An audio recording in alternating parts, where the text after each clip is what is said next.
Today on Fashion Guide, something to see. Local designers release lookbooks one after another, surprising their audiences with variety in their artistic creation. The famous Costume Institute Ball is this time dedicated to China. A new collection and a loud show by Chanel in South Korea, and another protest by the most famous fashion rebel, Vivienne Westwood.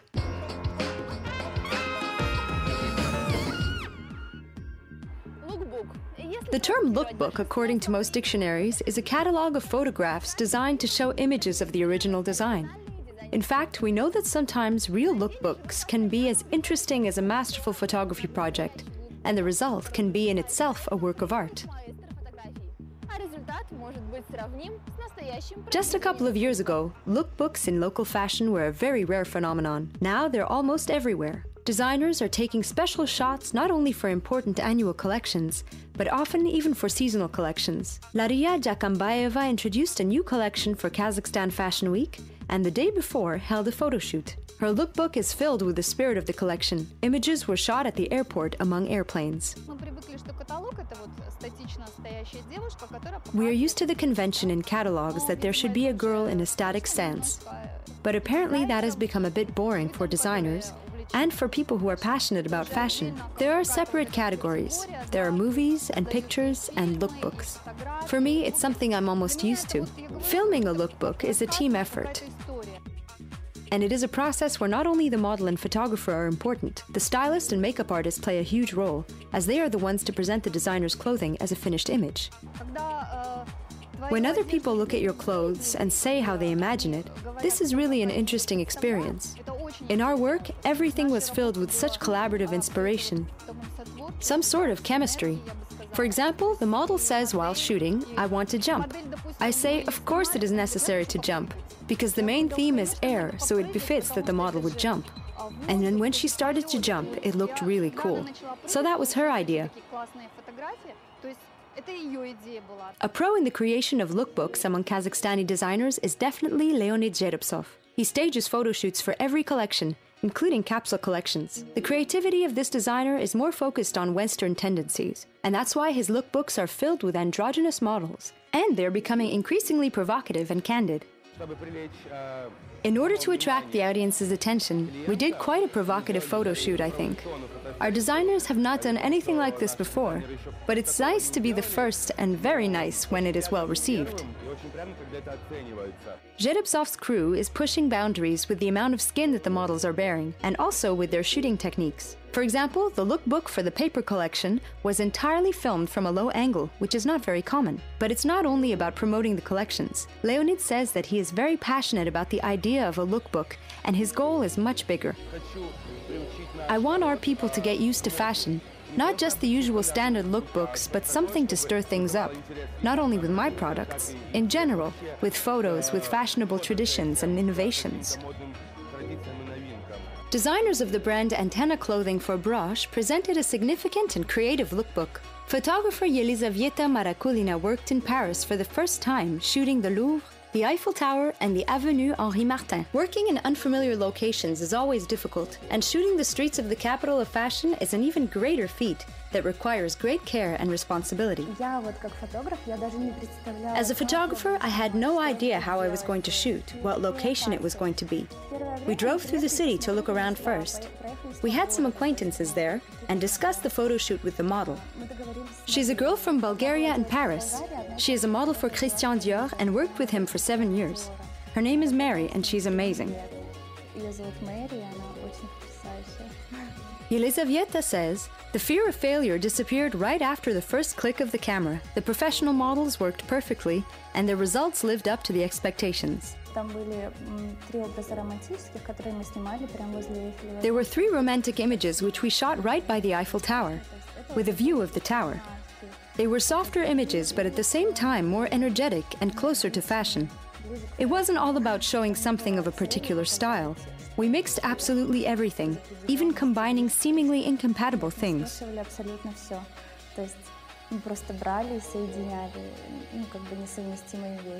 More lookbooks that are better and different. It seems that local designers have decided to work in this spirit this year. Their intentions are of course right on, and we are looking forward to the new works by our local trendsetters.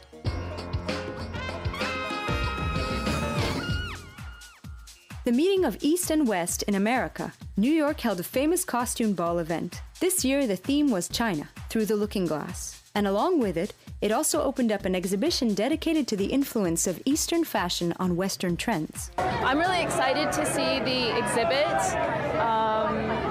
No, it's wonderful being here. The last time I was here, I think it was 2012. So a lot's happened in my life, and it's great to revisit the Met Ball.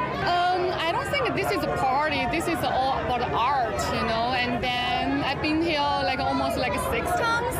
So I mean, every time is different for me because each year they're doing different thing. And then this year special focus in Chinese. So I feel very special. So I just enjoy it. The gala evening was attended by famous fashion designers, models, and show business stars. 3 famous beauties chose a transparent dress with strategically placed appliques. Singer Beyoncé adorned herself with colorful rhinestones. Kim Kardashian wore a dress with white patterns and feathers. Jennifer Lopez's dress was emblazoned with a red Chinese dragon. Singer Rihanna was queen of the ball, according to the critics.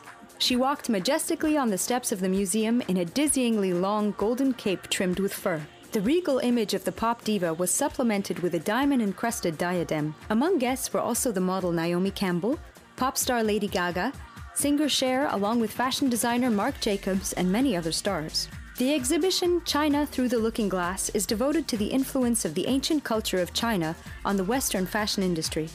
Among the exhibits, more than 150 fancy outfits from 40 European and American designers, including Yves Saint Laurent, John Galliano, and others.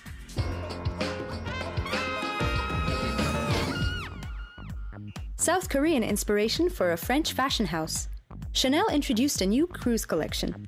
The theme and place of the show was Seoul. Models rocked the runway with jackets with voluminous sleeves and sloping shoulders, pants and skirts below the knee, multicolored striped dresses with a high waist, and voluminous silhouettes. The pieces were supplemented with 3-dimensional Korean-style accessories, layered pearl necklaces, brooches and bracelets, and cuffs. Models donning black wigs, recreating the time of the royal dynasty Choson girl looks. Lagerfeld was inspired by the kimono and the hanbok.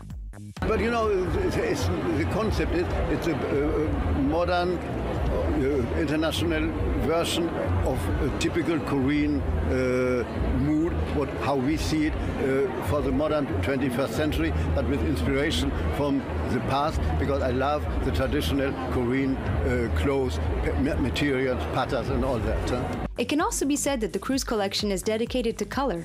More specifically, the combination of colors. There are orange, pink, purple, mint, green, and blue intertwined with each other. A color theme is also befitting the interior of the Dong Diamond Design Plaza, where the show took place. The catwalk became a golf twister, and the guests were located on the circular colored seats. The Chanel collection appeared to be uncompromisingly positive.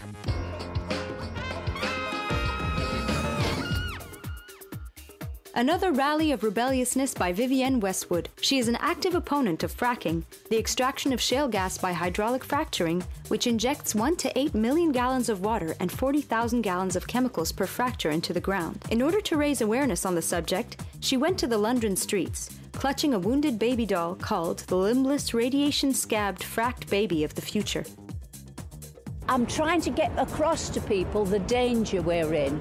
And so what I'm trying to say is, if you realise that our governments are all criminals, that every one of their policies is a crime against humanity, you know, then people might start to listen to the activists and the scientists. Vivienne's son also participated in the campaign. We've got to kick fracking out, and we need a proper, sustainable, renewable energy system for this country so we can protect future generations and actually have something to look forward to as an Earth we can all live on, not an Earth that's been completely destroyed. Westwood is well known for her ecological and political activity. She participates in campaigns against tropical deforestation, global warming, and nuclear weapons.